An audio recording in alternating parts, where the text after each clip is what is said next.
Welcome to MonkCast, a podcast from the Benedictine monks of St. Benedict's Abbey in Atchison, Kansas. Today we're joined by Brother Luke Turner, soon to be Father Luke Turner in just a few short days.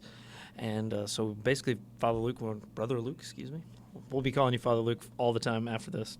But want to just basically go over your whole vocation story if we can, just kind of spin it all the way forward up to today. So when you were a kid, maybe, when's that first time you had the inclination that maybe the priesthood might be for me?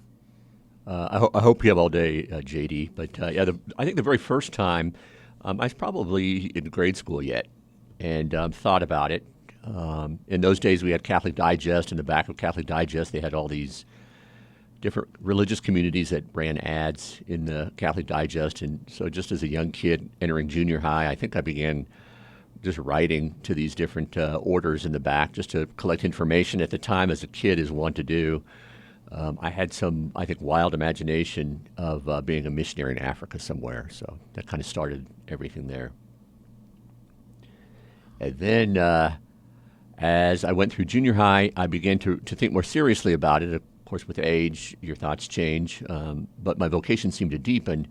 And through a conversation with my parents, I eventually entered and enrolled in Savior of the World Seminary, which at the time was the Archdiocesan minor seminary for high school students, high school young men contemplating priesthood, probably more specifically diocesan priesthood.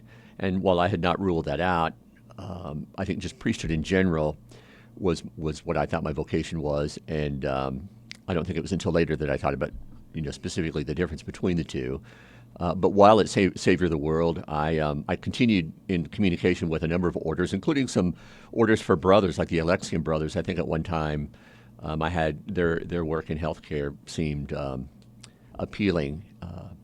But then ultimately, I think the fact that St. Benedict's Abbey here in Atchison was so close by, my mom would actually put me on a bus a couple times. I'd take the bus from Kansas City, Kansas, up to Atchison, and Father Regis would greet me, and I would stay here for a long weekend. I remember Brother John Kagan would sit beside me in choir and kind of help me through prayers and so forth. The prayer at that time was very different than what we enjoy in choir today. But nonetheless, my interest in the community grew, so much so that upon graduation, much probably to the dismay of Savior of the World, I opted to go the religious community route as opposed to studying for diocesan priesthood, and came to Benedictine College as what they called in those days an Abbey student.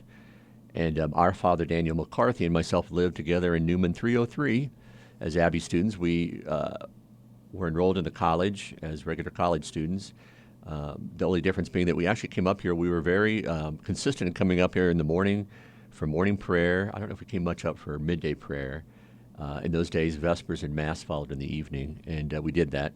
Ultimately, I came to the Abbey and lived the spring semester of my sophomore year, again, still remaining enrolled in the college as a sophomore in college. I was majoring in Spanish and English at the time, and ultimately entered the novitiate the first time, August 15th, 1981. I had to think. What was your monastic name the first time? It was Luke. And at that time, I'm trying to think what my rationale. I remember Edward was one of them, my great-grandfather that came from Germany. Thomas, I think, was the other one, but that was quickly ruled out because Tom Jacobs was one of my novitiate classmates and opted to keep or wanted to keep that name as his first choice. I think just the name itself, Luke, was appealing. I knew a little bit about our Father Luke, who had spent time in Brazil. And we'll talk about that later. I have Luke, obviously, now, but when I submitted it the second time, it was for a whole different reason. So, Gotcha. So ultimately, you felt called away. So what happened as you decided to leave the novitiate the first time? I think what it was was kind of maybe a curse and a blessing. There were four of us that entered the novitiate the first time. Two of the gentlemen were older. I say older, late 20s, early 30s, mid 30s, and another one was a college graduate. And just as we finished our postulancy and entered the novitiate, and we got to know one another, I heard frequently Brother Bede and Brother Thomas talk about their life before the Abbey, living in the world, their careers, their work. And I think just over time, my mind worked that perhaps it might be helpful if I had those experiences as well. So ultimately, I think about 6 months into the novitiate in 1982, I opted to leave, again, with sort of the discussion I remember having with who was Father Owen at the time, later Abbot Owen, my novice master and the prior at the time. Told him that I'd be back in a year or two. I clearly thought I just needed, I'd sort of cut down this time in the world that I thought that I needed to mature and come back. But as we know, the story went on for a whole lot longer than 2 years. So where'd you go to college after you left Benedictine? So I was in Kansas City, initially lived with my sister for a couple of months, and then struck out on my own. And so I bit off a lot. I was working full time, just as in an office someplace, in an insurance office, and went to school full time at Rockhurst University, which was very challenging trying to keep up the two. And to be honest, I never lived on my own. Never had my own. I learned to drive, but never had a checking account or anything like that. So I just had a lot coming at me. The transition from monastic life and high school seminary, and then trying to go to school full time, working. It was really overwhelming, and I felt a deep need to continue some sort of activity in the church. So I lived in Midtown Kansas City and also volunteered one night a week at the emergency assistance center that St. James Catholic Church ran in those days on Troost Avenue, which gave me some peace and gave me a connection to the Abbey here. So I ultimately graduated from Rockhurst. It took me a little longer than 2 more years since I was doing all that at the same time, but graduated from there. I changed my majors to marketing and management, a double undergrad. Graduating from there, and then was recruited by Hallmark Cards and worked for them in what they call their retail store development. Ultimately was sent to Omaha, Nebraska, where they were putting in place a national agreement that they had signed with Walgreens and Osco Drugs. So I had a territory of Nebraska and western Iowa to sort of implement or install the Hallmark box in the Walgreens and Osco Drugs across that 2-state area. And then what happened? So you continued working for Hallmark for how long? I was with them probably for about 6 years, I think. And I just think as young people are want to do, which I think is a good thing. My first sales manager was a good friend of mine that I knew from working in Kansas City, and then they changed the sales boundaries. I was a top 10 sales in the U.S., got some great recognition there from the company. Ultimately was reassigned to a new sales area, reporting into Chicago, and ultimately decided I didn't like the way that worked out. Somebody had mentioned to me in Omaha being a very large credit card processor. I think Omaha is known for a couple of different things. One of them is the credit card processing at that time. I think it continues to today, and also the large number of call center they had for major hotel chains. But anyway, was interviewed and subsequently recruited to enter a management trainee program for a large credit card, international credit card processor in Omaha, Nebraska. And I think the work ethic that my parents had instilled in me really drove me to work hard, and I wanted to climb. I really had aspirations. It was something that I enjoyed. I loved the working environment. It had a combination of working with clients, both in retail store operations that accepted credit cards, non-face-to-face, the very beginnings of the old catalogs that were prevalent at the time, and then third parties. And it was I just really thrived on learning the business and was rewarded by climbing the ladder. And I think within a few short years, I was actually named head of their client relations department, which was the account management team they had that interfaced with all of our clients and renegotiated contracts, set pricing for these large national and international clients and so forth. Ultimately, in 1996, I was recruited by both Visa and MasterCard and interviewed with both and subsequently accepted a position by MasterCard International and moved to Chicago, Illinois as an account vice president had responsibility for a handful of what these large processors that processed credit and debit card transactions for retailers and catalogers across the U.S. And I'd always had, as I think I mentioned earlier here, early on was an English and Spanish major, always had a great deal of interest in learning another language. I'd taken Greek and Latin, but I could actually use Spanish in work. And the Latin America region for MasterCard was really evolving. They found many of the practices and many of the credit card acceptance processes and the growing acceptance in the U.S. was was overlapping into Latin America. They wanted some people with my experience, specifically on the merchant side of the business, the merchants who accept the cards. And while I was not a native Spanish speaker, they were hesitant to take me on, but they flew me in. I spoke to the regional president, who was Cuban by birth and an American citizen, but I had a whole lot of convincing to do that this Anglo who had learned fairly good Spanish, could really take my industry skills and knowledge and then work that into helping the region grow its acceptance, MasterCard acceptance among merchants throughout the Latin America, South America region. And so I was there. So as you're working through all this corporate stuff, as you're going through your career, how would you say your prayer life was during that time? As you had experienced monastic prayer all through, as you mentioned, high school and visiting the abbey, and then entering the novitiate and during college, stuff like that. So, what was your prayer life like while you're working in the corporate world? I'd probably say, what prayer life?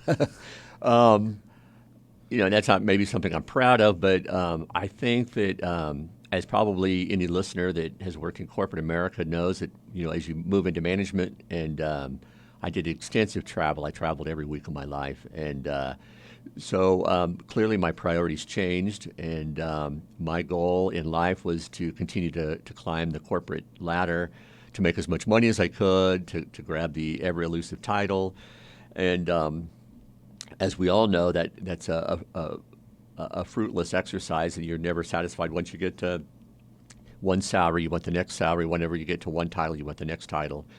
But nonetheless, I did carry my spirituality with me. I mean, I think the things that I saw and lived and witnessed in my frequent travels throughout Latin and South America were incredible. I spent extensive time down there, especially since I was never married and didn't have a family here in the States. It allowed me to spend extensive time not only with my colleagues in that region, but also just with the people, and getting to know the regions. I've seen and have been blessed to see all parts of South America, all over Brazil, all over Chile, Argentina, Colombia, Venezuela, the Caribbean, Mexico.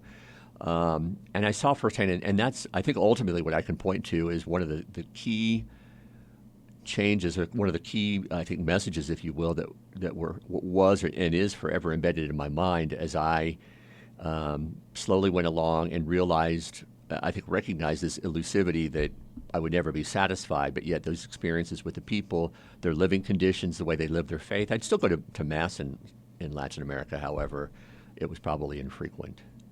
So what would you say to someone now who is maybe, in that same situation, so they find themselves, basically just swinging from vine to vine and not finding time to kind of focus on prayer and stuff like that. Now that you're on the other side of all of it, what advice would you offer? It's always easy to tell people what to do. I just think as humans, I think by nature, and maybe it points back to the fact I'm a visual learner, so maybe I needed the visual of all this to do that. I think the experience is good, because I think oftentimes if you simply respond to a request or a command, it's not near as heartfelt. And I think hopefully people don't take as long as I did, but I have no apologies for the time lapse in between, because I know in my heart that was God's plan, not mine. And I lived my life witnessing to my faith in different ways in between my two stints here in the monastery. But I think oftentimes people just need to experience it. I think then it becomes heartfelt. It becomes their own decision. It becomes their own recognition that true happiness, truly can't be felt in or recognized in our possessions, in our wealth. I traded cars faster than most people I know. Again, I think it just pointed back to my restlessness in trying to find this elusive happiness, and it took me a while to go through this to realize that those couldn't make me happy. All right, well, let's go back. So you were in about 1996 or so. So you were working in Latin America, and what happened next? Well, as we all know, in 9/11 happened, and MasterCard at the time, I think, quickly looked at the U.S. citizen resources they had outside of the U.S., and so I was brought back to New York, to MasterCard's headquarters. And part of that wasn't related to 9/11. Part of it was the fact that I had collected this experience of credit card processing on the merchant side of the business in large regions of the world, and they were looking again to tap into this expertise in New York, and specifically in how MasterCard helped to grow this part of the business throughout the world. And so I was part of a new department in New York where they were trying to use technology and platforms that had been developed specifically in more sophisticated markets like the U.S. and how we position MasterCard acceptance, acceptance of credit and debit cards throughout the region. So I had a more global view and was in charge of putting together a new global acceptance group in New York, specifically for some components of MasterCard's work. And so I did a lot of work in Europe at the time and still continued some in Latin America. And then ultimately I was moved on to Dallas. I did a stint where we had some issues with some of our large banking partners in the U.S., and so I was specifically assigned sort of as with a team of people to help kind of smooth out relationships that we have with some of the large banks. And so I moved to Dallas. I actually built my first house there. So again, I'm still on the stint of buying and accumulating things. And but it was really in Dallas where, getting back to the Midwest, which was sort of my roots, belonged to a Vincentian parish, was tapped on the shoulder one Sunday by a former Bank of America exec and said, "Hey, we need some help in the St. Vincent de Paul Center that we've got." And somehow he knew I spoke Spanish and Portuguese. And nothing gave me greater reward, I think, in those days. I liked being back in the States, not traveling outside of the country so much. But I really looked forward to my interaction with those that came off the street that needed help with food or clothing or assistance with paying bills or so forth. Worked with the Daughters of Charity and the two Vincentian priests and the many lay people there. And I think that's actually when I met Bishop Van. My good friends had a relationship with him, and they knew I was having these rumblings. I began to vocalize some of these rumblings about returning to religious life, and they put me in contact with him. And he really encouraged my interest in coming back to Atchison. But in the meantime, MasterCard had greater interest in having me work in Asia Pacific, specifically the growing markets of India and China. And so they approached me and told me that I needed to move to Atlanta, which initially I resisted. And then about a year later, they came back in 2008 and said, that's the role that we have for you if you want to continue with the company. So I moved to Atlanta then and built a new house, a beautiful new 3,800 square foot home, and bought a new Audi to celebrate the new position in Atlanta. I quickly took up membership in a Catholic parish that, as a volunteer, they required you to spend an hour before the Blessed Sacrament, which I did on Friday nights. That was perfect. My travel picked up extensively again, especially outside of the U.S. Friday night was a good time for me to settle down and just kind of collect my thoughts for the week. And I think for the first year or so, that's exactly what I did. I would just enjoy the quiet peace and the space, allowed myself to be a little more introspective than I probably had given myself permission for a long time. And it was after that year and a half that I really began to hear God. He was probably speaking to me the entire time, but that's the time I began to really hear his voice in asking me to consider coming back to the Abbey. And I had stayed in contact with the monastery, specifically with Father Maurice, and I had a number of conversations with him and actually brought him down for a few days off, and he and I talked about the possibility of me returning. And he's really sort of my envoy to the Abbey, and asking Abbot Barnabas if I were to seek permission to come back, would I be accepted? And Abbot Barnabas said, of course. So in 2010, I began to make my visits back here, and it became clear to me, as scared as I was of giving up my, as you know, that's less than 3 years after I moved to Atlanta and built this house, but the thought of giving up my career, selling my house, my car, all my belongings, and that really, that was sort of the core of my being for a long time. So coming is one thing to think about it. It's another thing to come to that face to face in reality and realizing that you're actually going to do that. And I'd be less than honest if I didn't say I had some cold feet off and on. But I remember coming back. I think the real point was I came back from Christmas from visiting my sister, as I had done in Spain for the last 15 or 20 years before that. And lying there in bed and said, I kind of made a deal with God, which I don't I don't recommend. But anyway, I told him I really needed help, that if this was really his will, he needed to show me the way to do all this. And it just goes to show you, I think God loves a good dare, because within 30 days, I'd been put in contact with a real estate agent. She sold my house. My best friends ended up buying my Audi Q7. The opportunity came from work where they needed me to move yet again to London, and I declined that offer. So it became very clear that this was what I was supposed to do. I know God doesn't always work that clearly in our lives, or maybe I'm making something bigger of what happened, but at least to me, that's how it manifested itself. And I came back here then 30 years to the day, August 15th, 2011, to once again enter St. Benedict's Abbey. And so you mentioned before that you had explored, your monastic name further during that time. So why did you want to be called Luke the second time? So, and maybe it was in the back of my mind the first time, but, I just think as we age, they always say wisdom grows in us. And so my grandmother was getting up in ages. She's my godmother. Her name was Lucille. And my mom's middle name actually happens to be Lucille as well. And so it just became much clearer to me that these were two very strong women that had given me life, had taught me my faith, and had been stalwarts of my faith, and were always there to support me. And I thought, what better way can I not only pay them due honor and respect for what they had given me, but it was a way for me then to take that name and give it, my own honor and respect through my work and through my prayer life. And so actually when I sat down with Abbot Barnabas and gave him my three names, Luke was my first choice, and told him why. And I gave him Placidus and Angelus, who I had actually chosen because I knew both those monastic confreres when I was here the first time. And Abbot Barnabas wasted no time in telling me that I had not done justice to the name Luke the first time, and he was giving it to me again. So after you completed the novitiate, right, you had unfortunate conversation with your physician. So yeah. Enlighten us to what that was like. Well, part of the process when you enter the monastery is, there's a packet of information. Part of that is just a health screening, you need to have your personal physician sign off on your health. And I had enjoyed good health other than maybe some skin cancer from my time in Latin America. But I lost my father in December of 2007 to colon cancer. And Helen, who's our infirmary nurse, and I were speaking one day about a family history. And she simply mentioned, we had talked about my father's passing in 2007, which was at that time 4 or 5 years previous.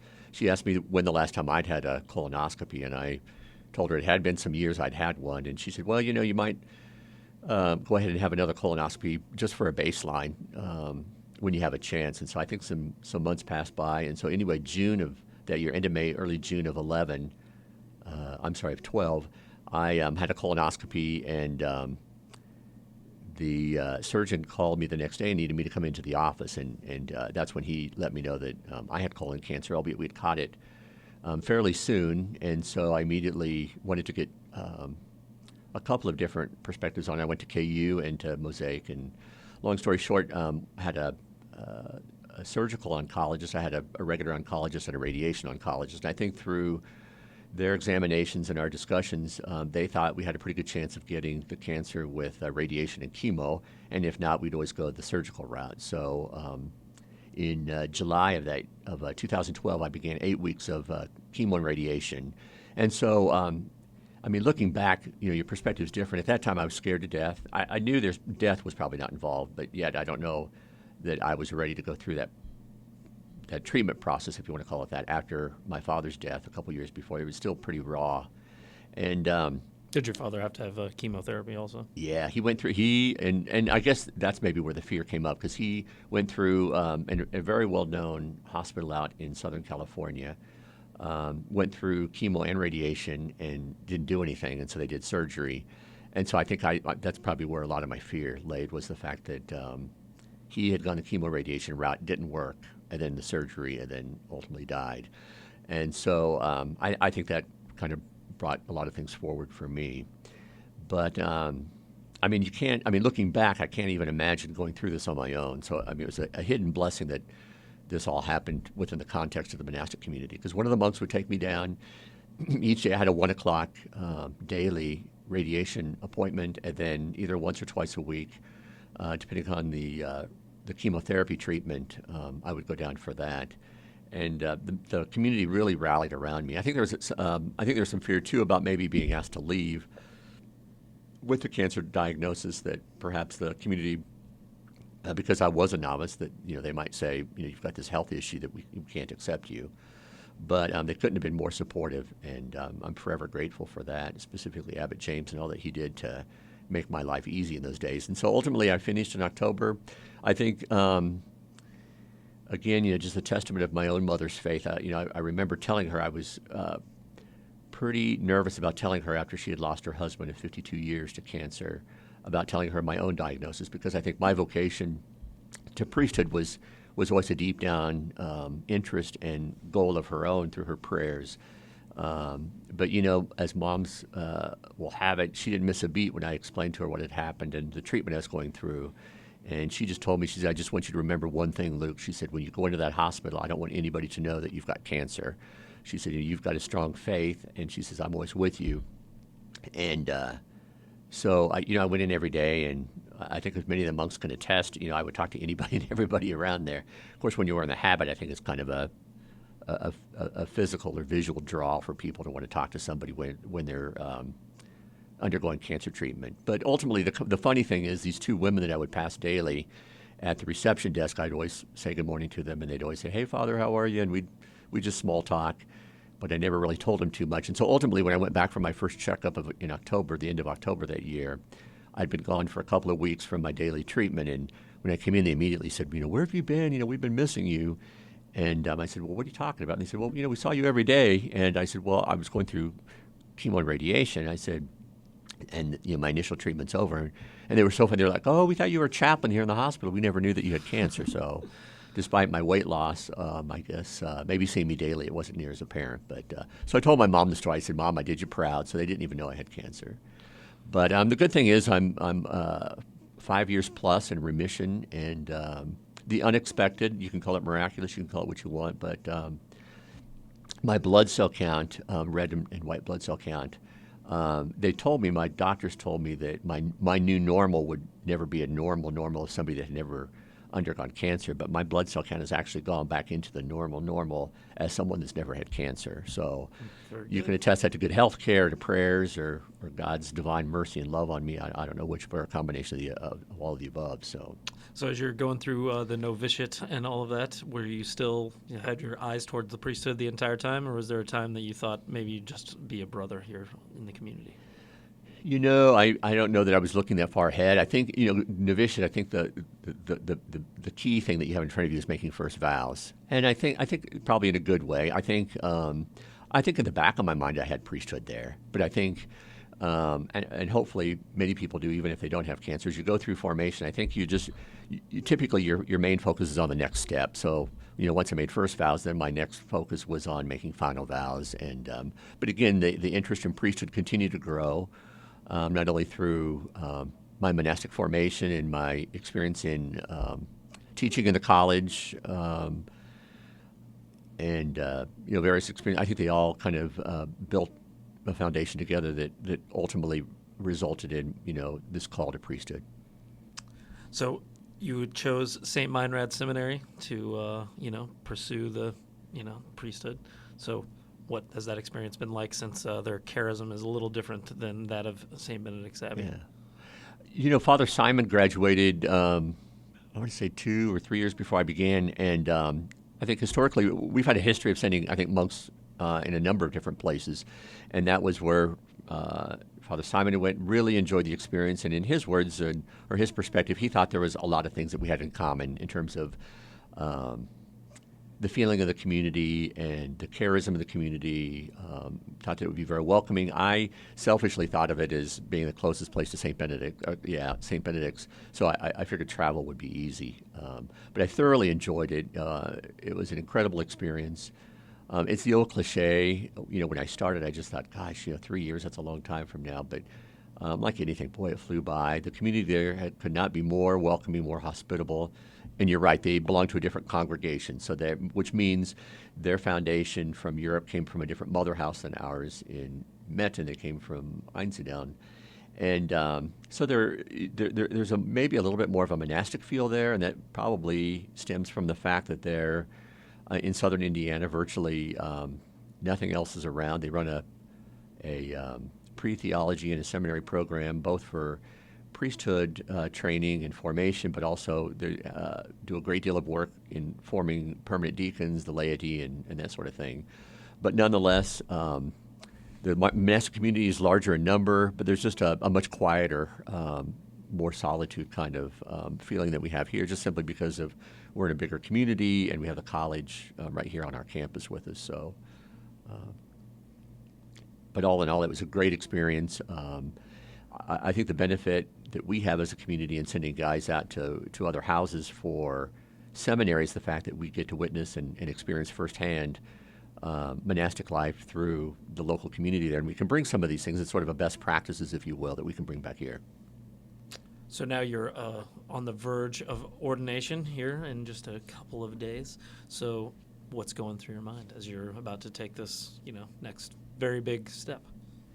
Well, we're finding, I think firsthand, the need that the church has for priests, which is probably a good thing because there's probably some nerves involved with everything coming up. But summertime, we've got a lot of monks coming and going on vacation or weddings or obligations related to their work. And so we can use all hands on board in the summertime here.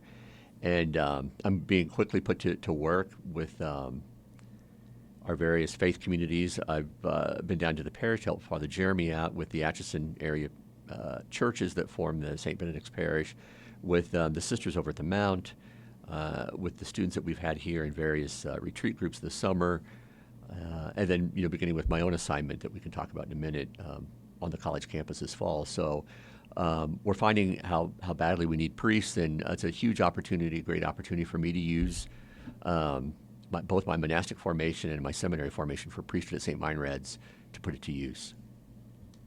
So obviously Benedictine College is a big part of what goes on here at the Abbey. So what are you going to be doing for the students? So my first assignment I'm excited about is actually working with Father Simon. We both reported into Joe Wirtz.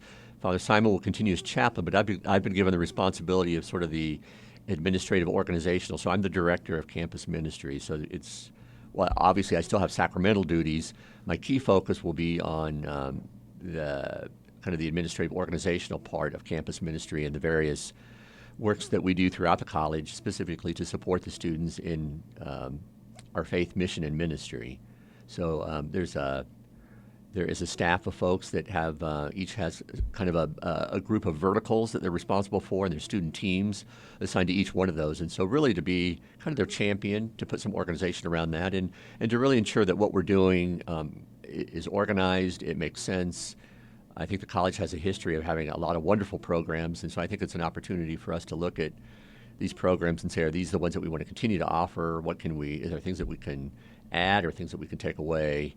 And really make the faith of our students, of our church, meaningful to the students here on the campus.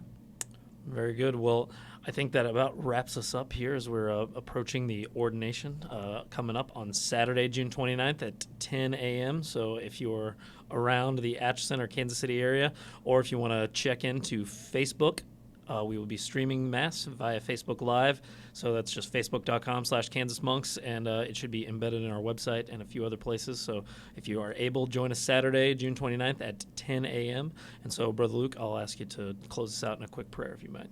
Perfect. Good and gracious God, we thank you for the many gifts. I thank you for the gift of allowing me to pursue not only the monastic life, but also priesthood, that I may continue to serve your church and all the faithful, that together we as children of God, that we may continue to spread your love and mercy wherever we go. And we ask this through Christ our Lord. Amen. Once again, this has been MonkCast, a podcast from the Benedictine monks of St. Benedict's Abbey in Atchison, Kansas. You can follow us on our website at kansasmonks.org. And again, if you're around Saturday, June 29th, 10 a.m., check out the ordination on Facebook Live or on our website, kansasmonks.org.